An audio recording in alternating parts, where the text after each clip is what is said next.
ఇంటి బాధ్యతలు మానేసి నువ్వు దేవతార్చన చేసినా జపం చేసినా ఏం చేసినా ఉపయోగం లేదు మిత్రమా. ముందు ఇంటి బాధ్యతలు చేయాల్సిందే. ఇంటి బాధ్యతలు ఆడ బాధ్యతలు వేరు, మగ బాధ్యతలు వేరు. మనకి స్పష్టమైన గీత కూడా ఉంటుంది. చేయాల్సింది ఎవరి పని, ఏది ఎగ్గొట్టడానికి వీల్లేదు. ఇక్కడ గృహస్థు ధర్మాన్ని నిర్వర్తించకుండా నువ్వు ఎన్ని పూజలు చేసినా ఫలించవు. రమణ మహర్షి దగ్గరికి ఒక 30 ఏళ్ల అమ్మాయి వెళ్ళిందమ్మా. 30 ఏళ్ల స్త్రీ పెళ్ళయింది ఆవిడకి. అప్పటికే 4-5 ఏళ్ళు. ఆవిడకి బాగా భక్తి జ్ఞాన వైరాగ్యాలు. భర్తకి అవి లేవు. అది వేరే విషయం, ఎవరి మనస్సు వాళ్ళది. ఈయనకేముంది, ఈవిడితో సంసారం చేసి పిల్లల్ని కనాలని ఏదో ఉంది తాపం. పెళ్ళి ఎందుకంటే చేసుకోవడం. ఈవిడికి అసలు ఆ భోగవాంఛ లేదు. ఆవిడ దృష్టి అంతా రమణ మహర్షి మీద ఉంది.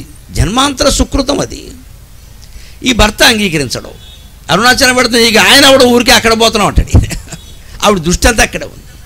చివరికి తట్టుకోలేక ఆవిడ పాపం 30 ఏళ్ళ ఆవిడ నవ యువతి రమణ మహర్షి కాళ్ళ మీద పడి, మా ఆయన ఏదో సంసారం అంటారు, పిల్లలు అంటారు, నాకు అవన్నీ వద్దండి.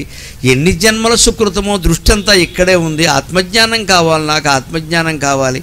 నేను తెలుసుకోలేకపోతున్నాను. భార్యగా నా ధర్మాన్ని నేను నిర్వర్తించాలా, లేదు ఆత్మజ్ఞానం కోసం వదిలేసి వచ్చేయాలో నాకు చెప్పండి అంటే, పరమహంస పరివ్రాజకాచార్య అనే బిరుదుకి ఒకే ఒక యోగ్యుడైనటువంటి రమణ మహర్షి ఏమన్నాడో తెలుసా? అమ్మా, మొహమాట పడకుండా చెబుతున్నా, నేనంటే పెళ్లి కాలేదు కాబట్టి ఇక్కడికి వచ్చాను. నువ్వు పెళ్లి చేసుకున్నావు, చచ్చినట్టు ఆయన కోరికలన్నీ తీర్చమని చెప్పాడు. ఎందుకు పెళ్లి చేసుకున్నావు? చేసుకున్నావు కదా, నీ ధర్మం చేయాలమ్మా. నీకు ఇష్టం ఉందా లేదా సమస్య కాదు అక్కడ. ఆయన కోరికలన్నీ తీరాల్సిందే.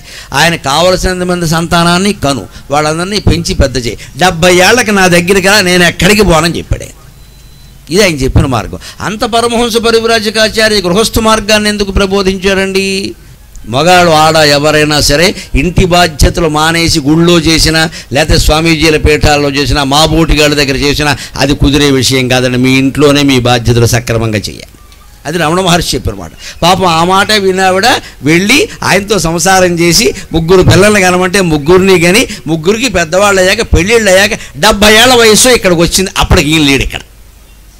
ఆవిడ మనస్సులో అనుకుంది, పాపం నేను ఉంటానన్నాడు, లేడు. అంటే ఆయన శిష్యులు తెలిసిన వారు, ముఖ్యంగా ఆవిడ లేఖలు, సూర్య నాగమ్మ గారు లేఖలు అంటారు, అటువంటి వాళ్ళు చెప్పారు, అమ్మ ఆయన అంటే ఎవరమ్మా? రమణ మహర్షి అంటే కేవలం ఏదో 2 కాళ్ళు 2 చేతులు ఓ గుండు వేసుకుని ఉన్న మనిషి అనుకుంటావా? సర్వాంతర్యామి అమ్మ.